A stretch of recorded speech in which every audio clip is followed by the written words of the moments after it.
Hello दोस्तों, नमस्कार, राधे राधे। आज हमारी हिंदी साहित्य के इतिहास की पहली क्लास है। विद्यालय में लगने वाली हिंदी साहित्य के संक्षिप्त इतिहास वाली जो बुक है, आज हम उस बुक का अध्ययन करेंगे।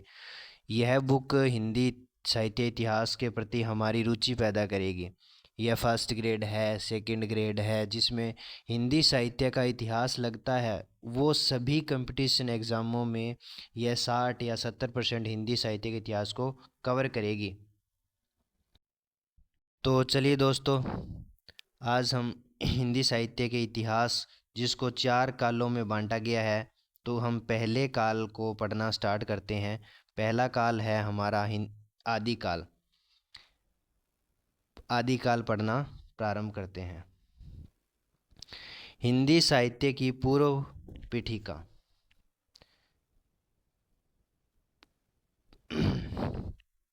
देखो, हिंदी भारत में सर्वाधिक बोले जाने वाली भारतीय आर्य भाषाओं में सर्वोपरि है।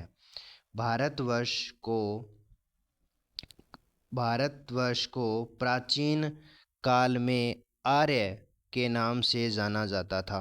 ठीक है, यहाँ के निवासियों को भारत यहाँ के निवासियों को आर्य तथा आर्यों द्वारा बोले जाने वाली भाषाओं को आर्य भाषा के नाम से जाना जाता था। पृथ्वी के मानचित्र में भारत की स्थिति यह प्राय द्वीप के समान है। इसके उत्तर में हिमाच्छादित हिमालय तथा सुदूर दक्षिण में अथाह अपार सागर हिलोरे ले रहा है, जिसकी महान संस्कृति में ने वैदिक संस्कार, सदाचार एवं सुव्यवस्थित दृढ़ सामाजिक परंपराओं को जन्म दिया है।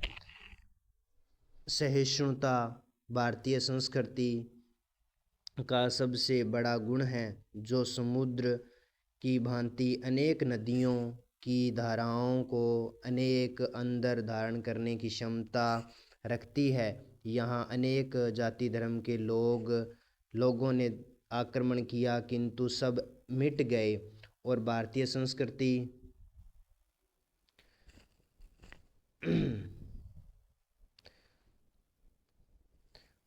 संस्कृति आज भी अमिट है। यह संस्कृति हमारी परंपराओं को नव जीवन प्रदान करती है, जिसके फलस्वरूप आज भी यह नूतन लगती है। यहाँ राजनीतिक, सामाजिक एवं आर्थिक सभी परिस्थितियों के उतार चढ़ाव आए, किंतु इसकी सहिष्णुता की नीति से यह सदैव विजयी रही है। हिंदी साहित्य में भक्ति, वीर, श्रृंगार का त्रिवेणी संगम दृष्टिगोचर होता है। इसमें भक्ति की धारा के संग ओजस्वी शैली के रासो साहित्य को कहीं महाकवि बिहारी रीतिकाल के सबसे महान कवि हैं। ठीक है बच्चों, नायिका का अद्भुत श्रृंगार और कहीं घनानंद के वियोग भरे कवित्व के साथ साथ भूषण का राष्ट्र प्रेम उजागर होता है।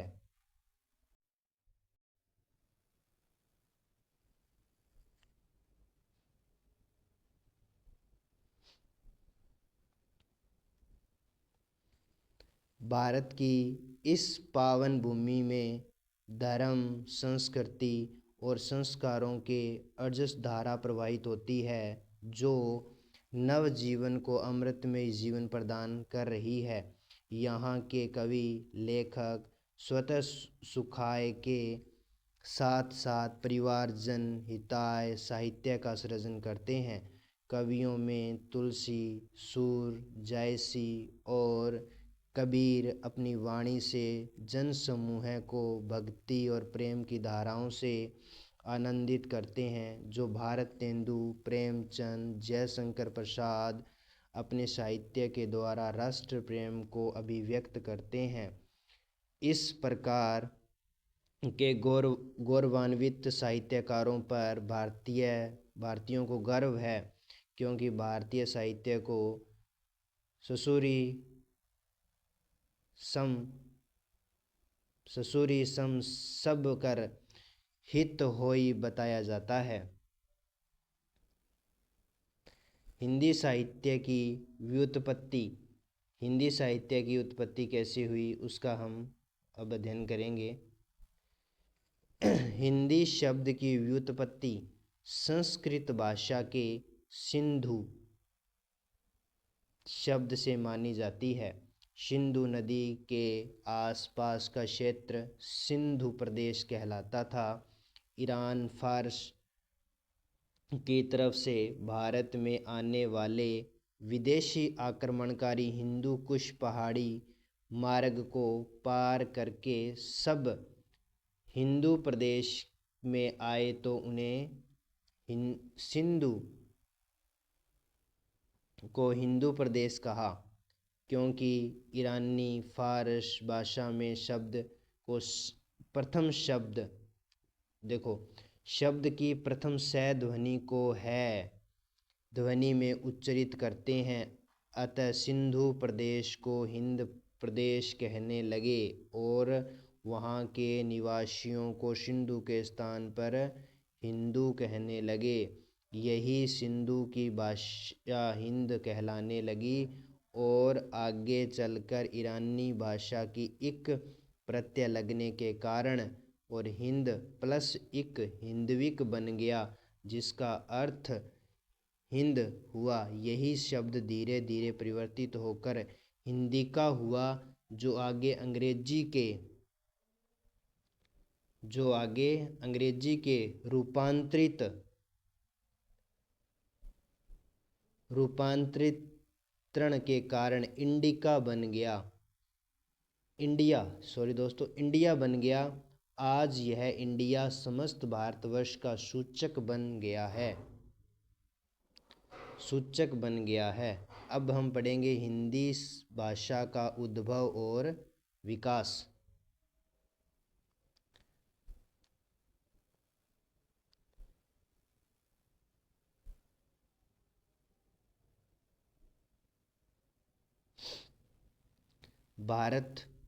भारतीय भाषा का प्राचीन ग्रंथ ऋग्वेद है। दोस्तों 4 वेद है, आप सभी को पता होगा ऐसा। ऋग्वेद की भाषा संस्कृत थी, किंतु समय चक्र सदैव गतिमान होने के कारण परिवर्तनशील है, अतः भाषा भी धीरे धीरे अनेक रूपों में परिवर्तन होने लगी। संस्कृत भाषा का समय 1500 ईसा पूर्व से 500 ईसा पूर्व रहा। यह 2 प्रकार की थी। पहली थी वैदिक संस्कृत, उसमें से वेद, उपनिषद, आरण्यक, ब्राह्मण व दर्शन आदि की रचना हुई। दूसरी लौकिक संस्कृत, जिसमें रामायण, महाभारत इत्यादि की रचना हुई। यही लौकिक संस्कृत बोलचाल की भाषा के रूप में विकसित हुई और धीरे धीरे पाली भाषा के रूप में प्रचलित हुई, जिसका समय 500 ईसा पूर्व से ईसा की पहली शताब्दी तक माना गया। यह भाषा में बौद्ध धर्म के विनय पिटक, सुत्त पिटक, अभिधम्म पिटक एवं जातक कथाओं की रचना हुई, किंतु भाषा के 2 रूप सदैव प्रचलित रहे। पहला रूप साहित्यिक, दूसरा लौकिक अर्थात बोलचाल की भाषा। लौकिक भाषा में धीरे धीरे साहित्यिक रचनाएं होने लगी। जब कोई भाषा कवि और लेखकों का आश्रय पाकर नवीन भाषा में परिवर्तित हो जाती है तो साहित्य भाषा का रूप धारण कर लेती है।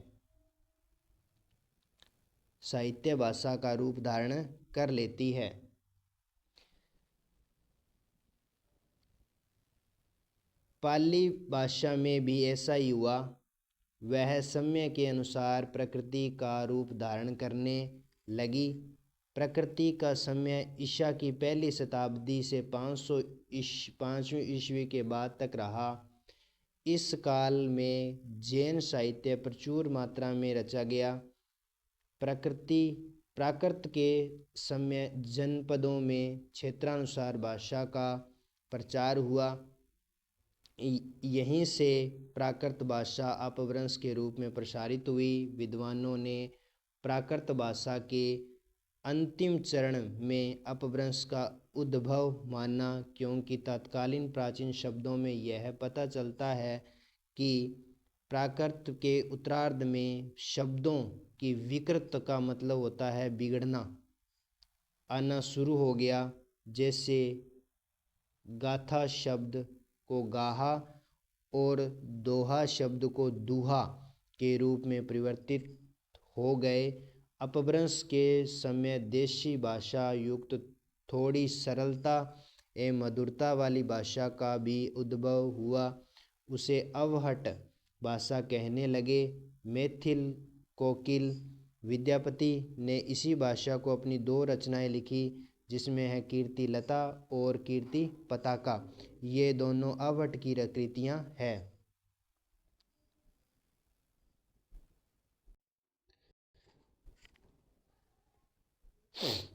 जैसे देसल बैना सब जन मीठा, तेसन जपहो अविठा।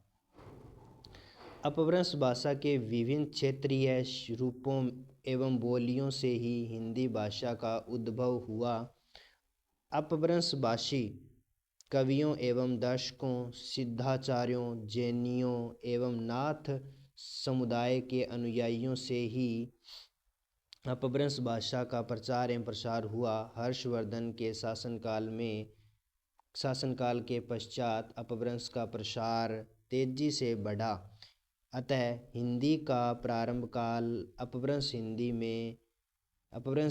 में ही दिखाई दिया। दोस्तों, आप साथ साथ में नोट्स बनाते रहेंगे तो आपको कई जैसे आने वाले प्रश्न हल हो जाएंगे इससे। इसी काल के 84 सिद्धों में हिंदी का रूप निखर के आया।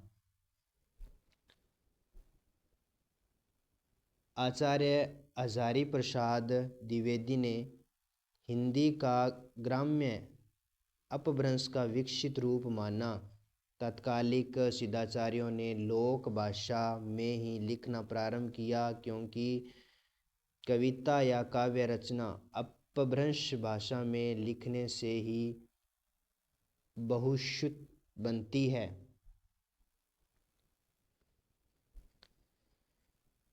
और विख्याति प्राप्त करती है।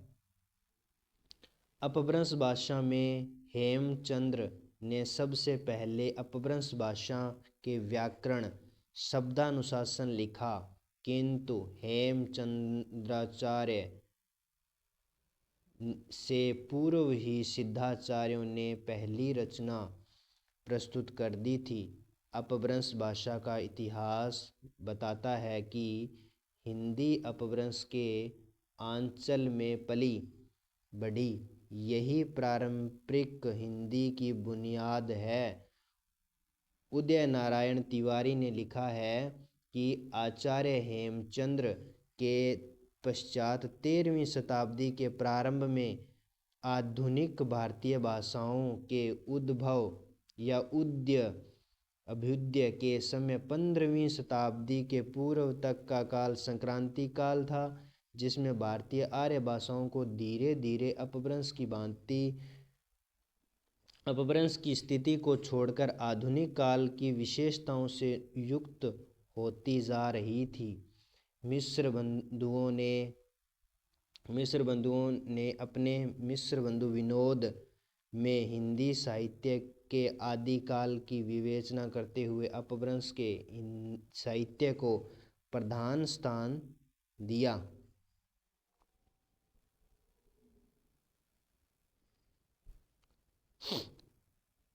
आचार्य रामचंद्र शुक्ल ने हिंदी साहित्य के इतिहास में अपभ्रंश और प्राकृत की अंतिम अवधारणा से ही हिंदी साहित्य का आविर्भाव माना। डॉक्टर नामवर सिंह ने लिखा है कि देश धीरे धीरे इतना बढ़ा कि 13वीं शताब्दी तक आते आते अपभ्रंश के सहारे से ही पूर्व और पश्चिम के देशों में अपनी बोलियों का स्वतंत्र रूप प्रकट कर लिया। इसके भौगोलिक परिप्रेक्ष्य को देखें तो लगता है हिंदी का क्षेत्र दो भागों में बंट गया। प्रथम पश्चिम हिंदी, द्वितीय पूर्व हिंदी। अपभ्रंश का साहित्य हिंदी के जन्म का कारण बना। हिंदी साहित्य की परंपरा को देखें तो डॉक्टर नगेंद्र के अनुसार अपभ्रंश से ही क्षेत्रीय रूपों में परिवर्तित होने वाली बोलियों से ही हिंदी का रूप विकसित हुआ। अपभ्रंश अर्थात शोरसेनी अपभ्रंश पैशाची, ब्राह्मण, महाराष्ट्री, मागधी और अर्धमागधी के रूपों में प्रसारित हो रही थी। इनकी उपभाषाएं एवं मुख्य बोलियों से ही हिंदी का उद्भव माना गया, जिसका सामान्य परिचय यह इस प्रकार है। अपभ्रंश की क्षेत्रीय भाषा, इनमें हिंदी का उद्भव हुआ। हिंदी का उद्भव हुआ। देखो, पहला है शोरसेनी अपभ्रंश, दूसरा है मागधी अपभ्रंश, तीसरा है अर्धमागधी अपभ्रंश, तीसरा है अर्धमागधी। शोरसेनी अपभ्रंश यह उपभाषाएं एवं बोली है। पहले देखो दोस्त, उपभाषाएं पहली है, कौन सी पहली है? पश्चिमी हिंदी। इसमें बोली कौन सी आएगी? पहली बोली आएगी खड़ी बोली, जिसमें कोरवी है, ठीक है। ब्रजभाषा, बुंदेली, हरियाणवी, जिसको बांगरू भी कहते हैं, कन्नौजी है। पूर्वी हिंदी में देखो अवध, बघेली है, छत्तीसगढ़ी है। और तीसरी है राजस्थानी, इसमें देखो मारवाड़ी, जयपुरी, मेवाती, मालवी है। चौथी है पहाड़ी, इसमें देखो पश्चिमी पहाड़ी और मध्यवर्ती पहाड़ी। पांचवी देखो बिहारी, और इसमें बोली है मैथिली है, मागधी है और भोजपुरी है। इस प्रकार 5 उपभाषाएं और 18 बोलियां इसमें सम्मिलित है। तो दोस्तों, कल हम अध्ययन करेंगे हमारी पहली खड़ी बोली का अध्ययन करेंगे। और हमारा वीडियो अगर आपको अच्छा लगे तो इसको लाइक करना, सब्सक्राइब करना, आगे भी शेयर करना। Thank you very much.